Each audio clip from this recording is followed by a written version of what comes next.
Food और oxygen ये body cells को कैसे पहुंचता है।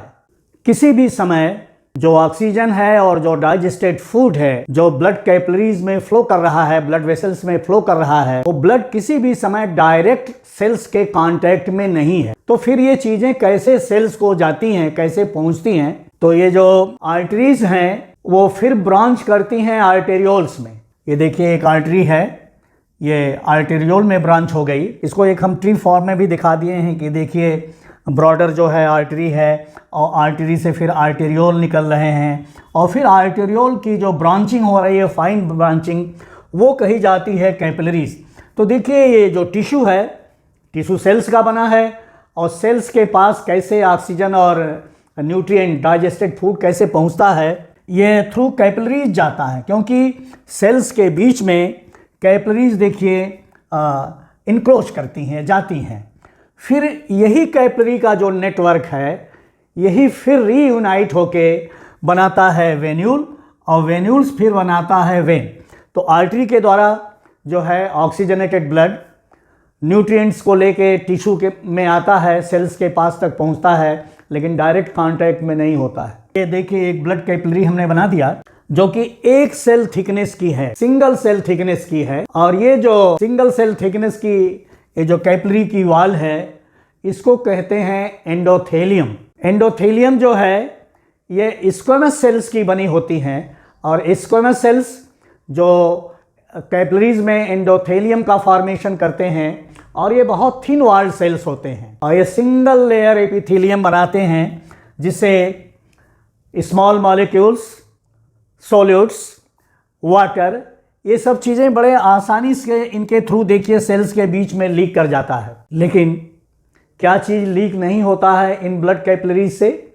इनसे लीक नहीं होता है ब्लड सेल्स, इनसे लीक नहीं होता है प्रोटीन्स। तो ये जो बड़े मॉलिक्यूल्स हैं या जो बड़े साइज़ के सेल्स हैं वो इन कैपिलरीज के थ्रू लीक नहीं कर पाते हैं और स्मॉल मॉलिक्यूल्स, आयंस और सॉल्यूट्स, ये सारी चीज़ें इसके थ्रू लीक करके यहाँ आते हैं।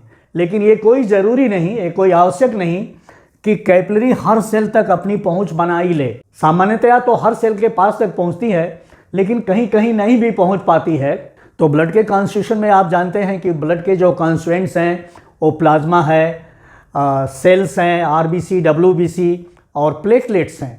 प्लेटलेट्स भी इसके थ्रू लीक नहीं कर पाता है। तो प्लेटलेट नहीं लीक कर पाता, प्रोटीन नहीं लीक कर पाती है इसके थ्रू और ब्लड सेल्स नहीं लीक कर पाते हैं। कुछ ल्यूकोसाइट्स सेल सेल के बीच में जो सेल सेल का जंक्शन है उसके थ्रू स्क्वीज करके इनके टिश्यू फ्लूइड में आ जाते हैं।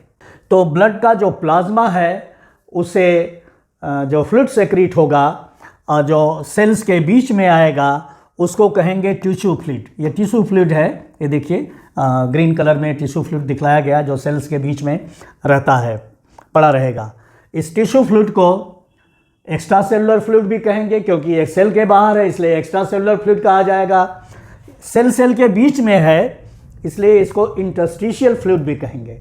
तो इस फ्लूइड में न्यूट्रिएंट्स, सॉल्यूट्स और स्मॉल मॉलिक्यूल्स, ये सारी चीज़ें जो हैं इन कैपिलरीज से लीक करके आ जाएंगी और फिर इनका डिफ्यूज़न या ऑस्मोसिस के थ्रू ये सेल्स के अंदर पहुंचेंगी जहां पर ये बहुत सारी सिंथेसिस सेल में होगी, बहुत एनर्जी प्रोडक्शन होगा, बहुत सारे काम होंगे।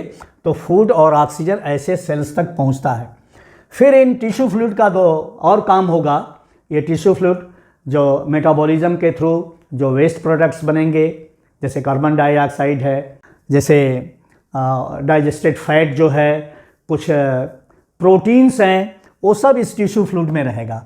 तो टिश्यू फ्लूइड जो है इन चीज़ों को अपने अंदर लेके कलेक्ट करके एक दूसरे वेसल में पोर करता है, डालता है, उसके थ्रू जाती हैं और वो होती हैं लिम्फ वेसल्स।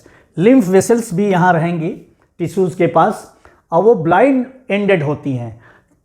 लिम्फ वेसल और ब्लड कैपिलरीज में थोड़ा डिफरेंस ये है कि ब्लड कैपिलरीज में जो पोर है वो थोड़ा स्मॉल साइज़ का है और लिम्फ वेसल में जो पोर हैं वो बिगर साइज़ के हैं। तो बिगर साइज़ के होने के कारण जो इस टिश्यू फ्लूइड में प्रोटीन्स हैं, डाइजेस्टेड फैट्स हैं, सेल के फ्रैगमेंट्स हैं और जो कुछ जर्म्स हैं, वो सारी चीज़ें इस टिश्यू फ्लूइड से लिम्फ वेसल में इंटर करेंगी।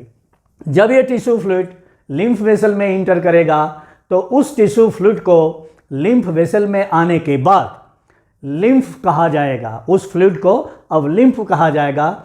और ये लिम्फ जो है लिम्फ वेसल्स के द्वारा होता हुआ, लिम्फेटिक सिस्टम के द्वारा होता हुआ वो ह्यूमन के ब्लड सर्कुलेशन में जाएगा और फिर ह्यूमन के ब्लड सर्कुलेशन से बॉडी के डिफरेंट पार्ट्स में वो सर्कुलेट करेगा।